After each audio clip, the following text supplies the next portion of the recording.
Hello everyone, मैं हूँ ज्योत्सना। मेरे YouTube चैनल पर आप सबका स्वागत है। आज मैं आपके लिए लेकर आई हूँ कक्षा 5 की हिंदी की पाठ्य पुस्तक रिमझिम से पाठ 13 स्वामी की दादी।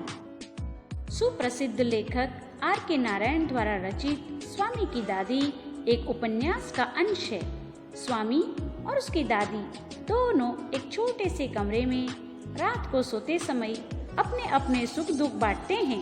स्वामी की दादी का भारी भरकम बिस्तर, बक्से आदि से भरी कोठरी में रात को सोना इसलिए प्रिय था क्योंकि वहाँ दादी की गोद थी।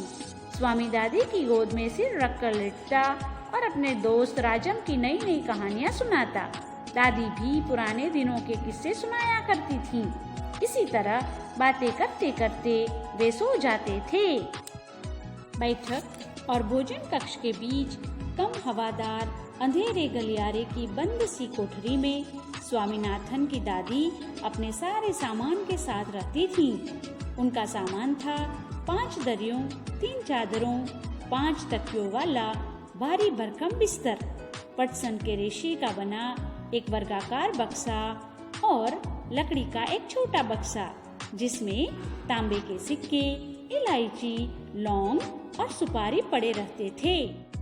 रात के भोजन के बाद स्वामीनाथन दादी के पास उनकी गोद में सिर रखे लौंग, इलायची की गंध भरे वातावरण में अपने को बहुत प्रसन्न और सुरक्षित महसूस कर रहा था। बड़ी प्रसन्नता से भरकर वह बोला, ओह दादी, तुम नहीं जानती राजम कितनी ऊंची चीज है। उसने दादी को राजम और मणि की पहले दुश्मनी और फिर दोस्ती की कहानी कह सुनाई। तुम्हें पता है उसके पास सचमुच की पुलिस की वर्दी है। स्वामीनाथन बोला, सच? उसे पुलिस की वर्दी क्यों चाहिए? दादी ने पूछा।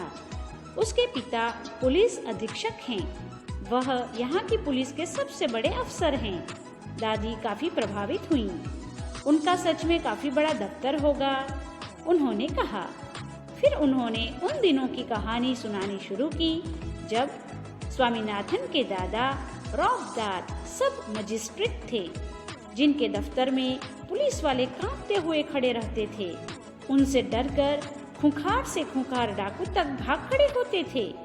स्वामीनाथन अधीर होकर उसकी कहानी खत्म होने का इंतजार करने लगा, लेकिन दादी बोलती गईं, इधर उधर भटकती हुई और अलग अलग समय पर घटी घटनाओं को गड्ढमड करती हुई। बस काफी है दादी, उसने रूखे स्वर में कहा। मैं तुम्हें राजम के बारे में कुछ बताना चाहता हूँ। जानती हो उसे गणित में कितने नंबर मिलते हैं? सारे नंबर मिलते होंगे, है ना? दादी ने पूछा। अरे नहीं, उसे 100 में से 90 मिलते हैं। चलो अच्छा है, लेकिन तुम्हें भी मेहनत करके उसकी तरह नंबर लेने चाहिए। तुम्हें पता है तुम्हारे दादा कभी कभी ऐसे उत्तर लिखते थे कि परीक्षकों को भी चकित कर देते थे। किसी सवाल का जवाब देने में वे दूसरों के मुकाबले 10वां हिस्सा वक्त लेते थे और फिर उनके जवाब इतने शानदार होते थे कि कभी कभी उनके अध्यापक उन्हें 200 नंबर तक दे देते थे। जब उन्होंने MA किया तो उन्हें इतना बड़ा मेडल मिला था। मैं कई सालों तक उसे गले में पहनती रही। पता नहीं मैंने उसे कब उतारा। हाँ, जब तुम्हारी बुआ पैदा हुई। नहीं, तुम्हारी बुआ नहीं, तुम्हारे पिता। याद आया, तब बच्चा 10 दिन का था। अरे नहीं, मैंने पहले ठीक कहा था, तुम्हारी बुआ ही पैदा हुई थी। पता है वह मेडल अब कहाँ है?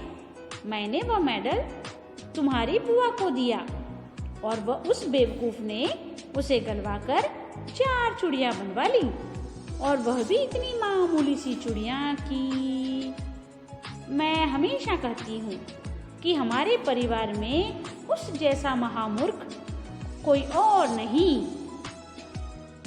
और अब बस भी करो दादी, तुम बेकार की पुरानी कहानियाँ सुनाती रहती हो। क्या तुम राजम के बारे में नहीं सुनना चाहती? हाँ हाँ बोलो। दादी, जब राजम छोटा सा लड़का था तो उसने शेर मारा था। सच? बड़ा बहादुर लड़का है। तुम यह बात मुझे खुश करने के लिए कह रही हो? तुम्हें यकीन नहीं हुआ होगा। स्वामीनाथन ने बड़े उत्साह से कहानी शुरू की। राजम के पिता एक जंगल में डेरा डाले हुए थे। राजम उनके साथ था।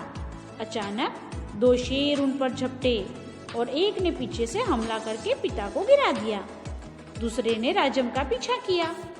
राजम एक झाड़ी के पीछे छुप गया और वहीं से गोली चलाकर शेर को मार डाला। दादी, क्या तुम सो गई? उसने कहानी खत्म होने पर पूछा। नहीं बेटा, सुन रही हूँ। अच्छा बताओ, कितने शेर आए थे? 2 शेर राजम पर झपटे थे, दादी ने जवाब दिया। स्वामीनाथन दादी के गलत जवाब से चिढ़ गया। मैं तुम्हें इतनी जरूरी बातें बता रहा हूँ और तुम नींद में न जाने क्या उल जलूल कल्पना किए जा रही हो। अब मैं तुम्हें कुछ नहीं बताऊंगा। मैं जानता हूँ तुम ऐसा क्यों कर रही हो। तुम राजम को पसंद नहीं करती। नहीं नहीं, वह तो बहुत प्यारा लड़का है, दादी ने बड़े विश्वास से कहा। उसने राजम को देखा तक नहीं था। स्वामीनाथन खुश हो गया। दूसरे ही क्षण उसके मन में एक नया संदेह पैदा हुआ। दादी, शायद तुम्हें शेर की कहानी पर विश्वास नहीं हो रहा है। मैं एक एक शब्द पर विश्वास करती हूँ, दादी ने स्वर में मिठास भरकर कहा। स्वामीनाथन को इससे खुशी हुई, लेकिन उसने चेतावनी के तौर पर जोड़ा, जो भी इसे झूठा कहेगा वह उसे गोली मार देगा। दादी ने इसका समर्थन किया और हरिश्चंद्र की कहानी सुनाने की बात कही, जिसने वचन का पालन करने के लिए सिंहासन, पत्नी और बच्चे को खो दिया था और अंत में उसे सब कुछ वापस मिल गया। उसने कहानी आधी ही सुनाई थी कि स्वामीनाथन खर्राटे लेने लगा।